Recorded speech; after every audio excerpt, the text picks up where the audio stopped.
Hello everybody, welcome to Cory Turner Talks Cars, and it's time for a new segment, 0 to 60. I'm going to ask you 6 random automotive trivia questions. Each one you get right, you get 10 points. Leave your score in the comments. Tell us which question stumped you. And let's see today if you can go 0 to 60. Let's try question number 1. Here we go. All right. Number 1. What was the best way to back up a Lamborghini Countach? Was it A, use the rear view camera, B, sit outside the car, or C, have a buddy guide you? All right, lock in your answer. Do you have it? All right, here we go. Let's take a look. Well, they didn't really use rear view cameras at that time, so it's not A. And it'd be great to have a buddy guide you, but sometimes you're by yourself. So what is the correct answer? Well, it is B. Actually, sit outside the car. The best way to back up a Lamborghini Countach, because the window was so small and the wing was there, you couldn't see out, was to open the door, sit on the door sill, feather the clutch of the gas with your feet, look over your shoulder, and back the car up just like this person is doing right here. So B, sit outside the car, is the correct answer. If you got that right, you got 10 points. Great job. All right, let's move on to question number 2.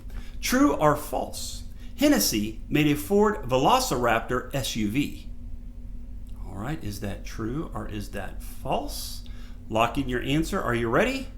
The answer is, it's true. Yes, Hennessy definitely made the Velociraptor F-150, but they also made a Velociraptor SUV. This is based off the Ford 250 Lariat. They put in the seat in the back, totally decked it out, and they made a killer SUV. I have not seen one of these in person. If you find one or see one, take a picture and send it to me. I'd like to see it. But if you got that right and you said true, another 10 points. Great job. All right, let's move on to question number 3. All right, we're going old school here. The DeLorean had a PRV motor. What does the R stand for? Is it A, Renault, B, Rotary, or C, Racer? All right, so lock in your answer. There you have it. Are you ready?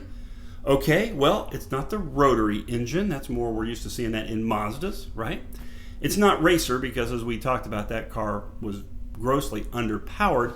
It is Renault, right? PRV stands for Peugeot, Renault, and Volvo. That was the motor. And why that motor? That's just the way it worked out. If you didn't get that right, I'm actually pretty sad. That means you didn't watch my episode of I Want It, the DeLorean DMC-12, so go back and watch that episode. But if you got that one right, great job. You got another 10 points. Fantastic.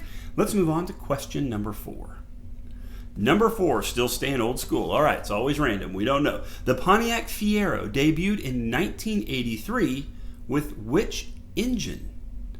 Which engine was in the Pontiac Fiero? Okay, was it A, GM's Iron Duke Straight 4, GM's LT1, or was it C, Buick's 3.8-liter turbocharged V6?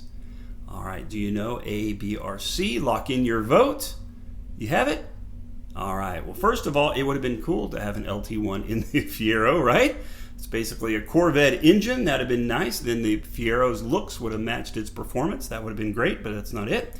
And the Buick 3.8-liter turbocharged V6, where was that engine?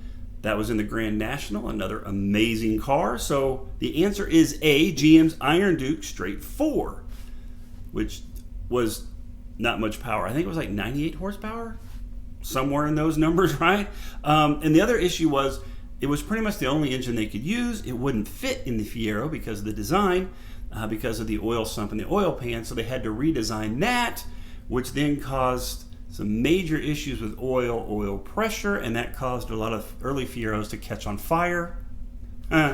Right, so that sure wasn't good. That kind of got fixed. And later the Fiero actually got, in the GT version, got a nice engine, but maybe a little too late, right? But originally it came with the Iron Duke. If you got that one right, great job. You got another 10 points. Fantastic.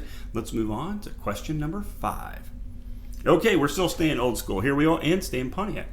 The Pontiac Trans Am raced onto the silver screen in Smokey and the Bandit with Burt Reynolds, a.k.a. the Bandit, at the wheel. What was on the hood? Was it A, double ram air intake? Was it B, a screaming chicken? Or was it C, a golden eagle? All right, so take just a second there. Do you know your Trans Am history? Lock in your vote. Do you have it? Okay, well, it was not the double ram air intake. And the eagle is cool. It wasn't the golden eagle. It was a screaming chicken. That's right. It had a screaming chicken on the hood. Smokey and the Bandit. That was an amazing Trans Am. That launched the Trans Am into like lore, right? Good looking car, amazing car, actually a great performing car, good power, and of course it had the screaming chicken on the hood. So if you got that one right, another 10 points. Great job. And let's move on. This is our final question. This is going to be question number 6. Let's see how you do. All right, we're going modern here. True or false? The 2020 Supra only comes with an 8-speed automatic transmission. All right, is that true or false? We've been waiting a long time for the Supra to come back, and that is actually true. Right now, the only option you have is the 8-speed automatic on the Supra. I think it's a good-looking car. I'm really waiting to see once they're really out in the marketplace, people are really starting to drive them a little bit more in the masses. What's the response to that, and what do people think? Does it live up to the Supra like we sure hoped it would? It took them long enough to bring it to market. So that is it right there. You have heard all 6 questions. You know what your score is. Did you go 0 to 60? I don't know, right? Be sure to leave your score in the comments. Tell us which question stumped you. Was it some of the old school ones? Was it the brand new one right there? Or was it the one about the Supra? But either way, leave that. Remember to like, comment, and share. Please subscribe to our YouTube channel. We want to highlight your vehicle, your ride, so be sure to follow the instructions in the comments here on YouTube so that you can submit your video and we can do a shout out to your ride. And let's go car shopping tomorrow.